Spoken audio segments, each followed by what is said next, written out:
مجنون، شوط ثاني مجنون. لاحظ معي الكرة، لا والله لا والله ما فيها راية، لا والله ما فيها راية على ماورو موريتو داخل منطقة الجزاء. في اعتقادي ما فيها راية، ولكن الكلمة هي الأخيرة لمساعد الحكم الأول يوسف الوزير. فعلا هو شوط ثاني مجنون، شوط ثاني مجنون. هنا الهدف الثالث يأتي عن طريق ماورو موريتو. الوقت بدل ضاع في شوط المباراة الثاني، هدف أزعج الأهلاوية كثيرا في اللقطة الماضية. والفرحة تأتي هناك للمدرج الرفاعي. فعلا كرة أزعجت الأهلاوية كثيرا، وبالتالي الآن الأمور تسير لمصلحة الرفاع، وهو متقدم ب3 أهداف لهدفين. الهدف اللي أتى بالفرحة للمدرج الرفاعي هناك ب3 أهداف، نتيجة كفيلة بوضع الرفاع في المقدمة، ووضع أيضا في نهائي كأس جلالة الملك هناك بانتظار الطرف الآخر المحرك أو النجمة يوم غد على أرضية هذا الملعب. أيضا 3-2، 3 لهدفين لحد الآن هي لمصلحة الرفاع. هذه النتيجة أيضا كانت حاضرة في تاريخ لقاءات الفريقين في 3 مناسبات. هذه عادة الكرة الماضية اللي اشترك فيها ماورو موريتو.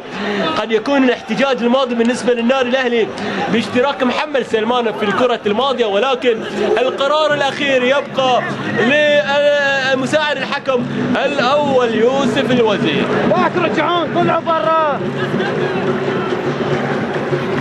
طلعوا برا. فعلا القرار الأخير يبقى ليوسف الوزير. على ما يبدو الفريق الأهلاوي يحاول المغادرة من أرضية الملعب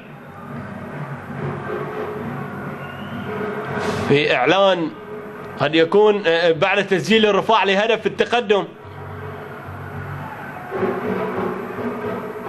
ولكن الأمور هي في النهاية لحكم اللقاء. هذه عادة الكرة الماضية اللي كان فيها ماورو موريتو في موضع شك، ولكن قد يبدو هدف صحيح في اللقطة الماضية. حكم اللقاء حمد البدواوي يشير لساعته، قد يعطي الأهلي وقت آخر. في الوقت المتبقي الآن جميع لعيبة الأهلي يغادرون أرضية الملعب، جميع لعيبة النادي الأهلي يغادرون أرضية الملعب الآن في الوقت المتبقي من زمن شوط المباراة الثاني، والرفاع هو المتقدم الآن ب3 أهداف لهدفين. هو المتقدم ب3 أهداف لهدفين. هذه عادة أيضا، وشكرا لمخرجنا في الإعادة القادمة لماورو موريتو يضع له كرة في الشباك كهدف ثالث. الفرحة اللي وضعت جريدو أيضا في اللقطة الماضية. لا زال الجميع لعيبة النادي الأهلي خارج أرضية الملعب، والبدواوي أيضا في حوار آخر. لاحظ معي الكرة الماضية، لا والله في اعتقادي ما كان فيها راية، ولكن الاشتراك كان من محمد سلمان في اللقطة الماضية. قد يكون الاحتجاج هو من النادي الأهلي في اشتراك محمد سلمان في اللقطة الماضية، ولكن محمد أيضا هو الآخر لم يكن مشارك في الكرة الماضية. وهو في اعتقادي الشخصي والمتواضع جدا هو هدف صحيح بالنسبة للرفاع في اللقطة الماضية، هو رأي شخصي، ولكن يبقى القرار الأخير هو بالنسبة لمساعد الحكم الأول يوسف الوزير، اللي أعطى لاستمرارية اللعب في اللقطة الماضية لماورو موريتو، وبالتالي يسجل هدف ثالث لمصلحة الرفاع هنا في شوط الإضافي الثاني. وعلى ما يبدو الأهلي راح يغادر أرضية الملعب في ما تبقى من زمن شوط المباراة الثاني من هذا اللقاء.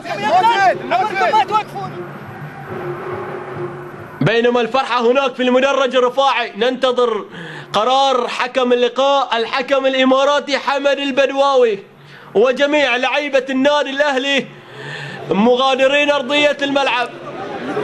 جميع لعيبة النادي الأهلي يغادرون أرضية الملعب. قد يكون هو القرار الأخير من حكم اللقاء حمد البدواوي. قد تأتي الصافرة الآن. يوسف صافرة فعلا جميع لعيبة النادي الأهلي يغادرون أرضية الملعب فعلا بقرار جريء هناك بالنسبة للعيبة النادي الأهلي. جميع لعيبة النادي الأهلي يغادرون أرضية الملعب، يعلنون انسحابهم عبر هذا اللقاء.